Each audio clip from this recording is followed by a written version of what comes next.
Welcome to Rhiannon's YouTube channel. She's done it for me. Hi guys, welcome back to my channel and welcome back to another episode of It's That Deep. Today I'm joined by Danielle, who is a friend from church. Danielle, would you like to just introduce yourself briefly? Tell people what you're about, what you do, where you're from. Sure. I'm American. You can probably tell. It's the first thing you're like. I'm American. Well, where are you from in America? I'm from Washington, D.C., which is the capital. I'm sure you already know that. Yeah, born in Washington, D.C. I moved to London. Well, I moved to England 6 years ago, London 3 years ago. And I've been working in schools since then as a social worker. Yeah, so that's me. Now, last episode, I did forget to set the time with it, so I've made a note to do that this time. Obviously, it's going to be 15 minutes. We're going to see how many questions we can answer. So, like, there's millions of people sitting behind the camera. I mean, I wouldn't go as far as to say there's a million people. Maybe like 500. One day. Danielle, because you're the guest. Oh. Okay. Does hardship make a person stronger? I would say it can, but I think there is this attitude nowadays that like, what doesn't kill you makes you stronger. And that's all well and good, but I think in some respects, if you go through so much hardship, it can have the opposite effect. Like you can just crumble because of everything you've been through. I think it's good to like see everything as like a lesson and an experience, but I think if everyone's telling you like, no, just keep being strong, like it's just character building, I think sometimes it can be detrimental. Do you know what I mean? I think what happens is if you go through hardship, it's almost always like gonna be a pivotal moment, but you decide which way you're pivoting, if that makes sense. So like either you can choose for it to make you stronger, or you can choose to let it completely suck you down. One of my favorite books is called Man's Search for Meaning. It's by this psychologist named Viktor Frankl. He was a Holocaust survivor. Okay. Yeah, but he was a psychologist before I don't think he was in Auschwitz, but he was in one of the big concentration camps as a prisoner. And so he kind of lived the whole experience, but through a psychologist's eyes. One thing that he says is like, as human beings, greatest freedom and the one we will hold on to most is like the freedom to choose our mindset when we're suffering. Yeah, this is a good point. Like you do have a choice as to how you're going to react in a situation, I suppose. Yeah, I think it's not even with just hardships, like with any kind of scenario, you can choose to be like bitter about something, you can choose to be angry about something, or you can choose to be happy, you can choose to be empathetic. You have a choice as to how you react. I mean, obviously sometimes your gut instinct just makes you want to react in a certain way. It's interesting as well, I think, like how our upbringing conditions those reactions. Yeah, that's true actually. If you have been through a lot of negative stuff and it has really affected your life, then it's probably a lot more difficult to be like, whatever, it's just another setback. Yeah. It'll be fine because you can see the effect of all these negative things that have happened to you, and you can't see what good has come out of that, or like, I don't know. Yeah, I think that's a very good point. Yeah. Do you feel like your hardship has made you stronger? My hardship? Which one? Joking? All the hardship. I've had a very blessed life. Blessed. I think I'm a person that can definitely take most things in her stride. I don't know, because sometimes you go through stuff and you don't know any different as well. Like if there's a constant struggle in your life, you might not know any different and it might not seem difficult to you. Some people have loads of really life-changing things happen to them. For some people it's like a bunch of smaller stuff. It just depends really. But I think we just need to be aware of like knowing that it's okay to feel I was gonna say like you can't carry on. It's okay to feel these emotions, and it's not always good to just brush them off. Like, I think you should just acknowledge it basically. That's what I'm trying to say. Agreed. Like just be self-aware. Yeah. Know yourself. Know yourself. You know how you react to things. Love yourself. Love yourself. Be strong, be positive. Should I choose a hardship done. Smashed it. Problem solved. Do you believe believe in extraterrestrial life? Oh, I think I do. I don't know enough about the arguments for and against. I just do because I want to. Same. I don't know what the evidence there is, but I believe in extraterrestrial life. That's really surprising that we could have. I don't know. There's such a big universe. Like there has to be life out there. I find it surprising that there's such a big universe. There's a huge universe. The whole universe just blows my mind. But I just think if the universe. Okay, so this is because everything is constantly moving apart since the Big Bang. So that kind of means expanding. That means like the universe is infinitely large. And doesn't that mean if it's infinitely large, then there has to be an infinite number of possibilities? Meaning that everything you can conceive of is happening in the universe.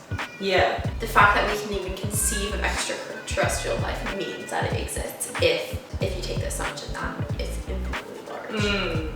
That's my rationale. Without any scientific understanding.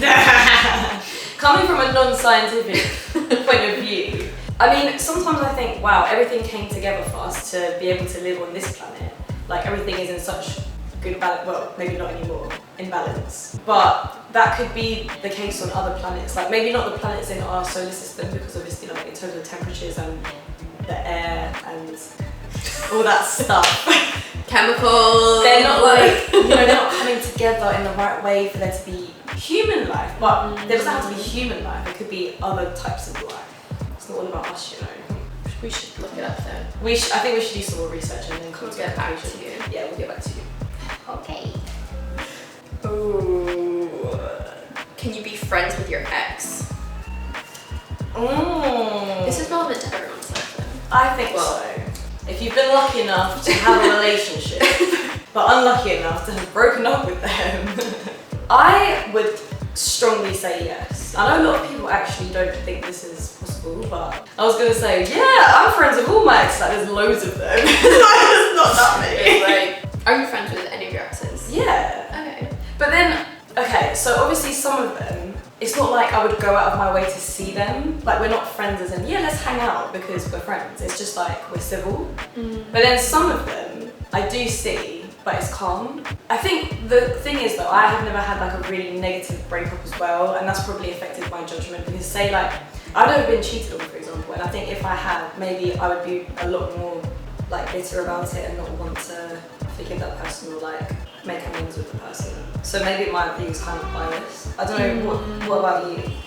Yeah, I think you can as well. I think probably the dynamic of the two people. It's the aliens! They are us! Extraterrestrial life! I feel like I can be friends with my ex because similarly it was like, it was a sad breakup, but it was like a really civil breakup. I can see why some people could probably never be friends with their exes because of the situation. One thing about exes is you have to be so kind of self-aware and somewhat tuned into other person's emotions, because I think oftentimes what happens is if you try to go straight to the friendship thing, a lot of the emotions get muddled up. You need to let there be some space maybe? Definitely.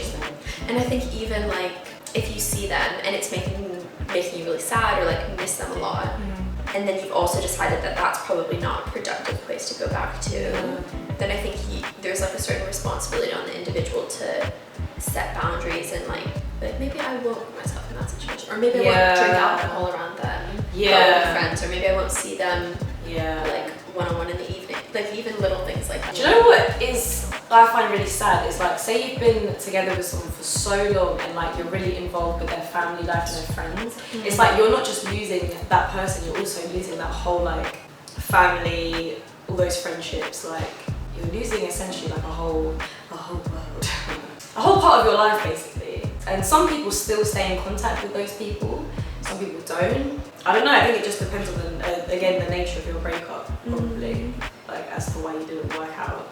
It's a very personal thing, I think, and I don't think you can really judge anyone for their decision. I think it's so easy to judge people. Like sometimes I'll find myself jumping to a judgment of like, I know that you can't be friends with that person, why are you doing that? Or the opposite. And it's like, actually it's not my place to say, I don't know their relationship. If you could do one thing without suffering the consequences, what would you do? I don't know. That's like, do you know what you would do?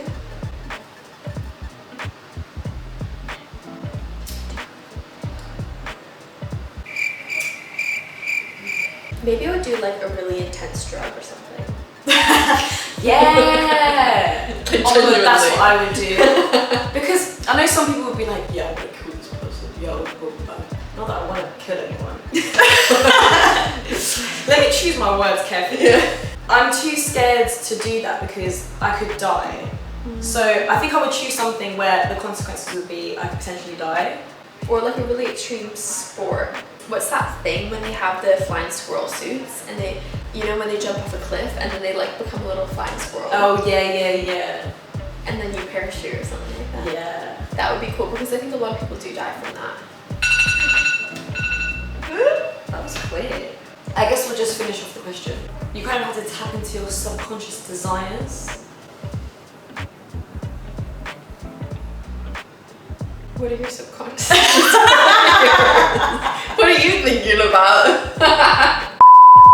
I would kind of like to be famous for a short period of time. The consequence of which I guess is like prolonged fame and people knowing you. But I would kind of like to know what it is to be famous without actually people knowing anything about me in the long run. You know what I mean? Or even like doing something really incredible that's going to be in the limelight, which I couldn't do anyway. So I want to be able to do that. And then having the option to like be able to do that and get some recognition without being famous. Hold on, what am I even talking about? I know what I would do. Okay. I would eat everything. Got it. I would eat Got it. everything I wanted.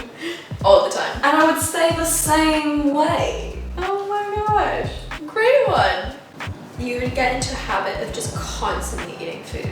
That's the only thing. I mean, I'm already like that, to be fair. Do you want to do a bonus question or not? Should we do like a quick fire question? A quick fire question, yes or no? Okay, ready? Yeah. What do you think about the idea of cancelling celebrities based on what they've done? Oh. Yes, yay or nay? Cancelling celebrities for what they've done?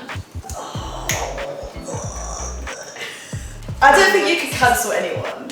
I feel like you can dissociate a person from their work.